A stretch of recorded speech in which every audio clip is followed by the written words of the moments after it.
Jah, tere. Tere, ma helistan Ida-Tallinna Keskhaigla onkoloogia osakonnast. Kas ma räägin Stella Karoliina Härmastega? Jah, Olgu, ma väga vabandan, sest protokolli alusel peaksime seda informatsiooni näost näkku avaldama. Aga personali vähesuse tõttu peame seda kahjuks praegu telefoni teel tegema. okei. Preili Härmaste, me peame teile suure kaastundega teatama, et teie hiljutised analüüsid näitavad kaugele arenenud pahaloomulist vähkkasvajat teie kõhunäärmes. Olukord on tegelikkuses üpris kriitiline ja raviks on arvatavasti vaja kombineerida keemia ja kiiritusravi. Peame tõdema, et kuna teil puudub ka kindlustus, siis ravi võib minna päris kalliks. Esimene vaba vastuvõtu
jah.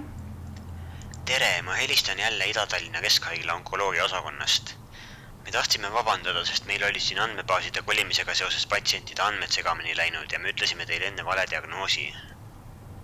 Teie analüüsid olid täiesti puhtad ja teil pole vaja mitte millegi pärast muretseda. Me tõesti väga vabandame selle eksituse pärast ja loodame, et enam niimoodi ei juhtu.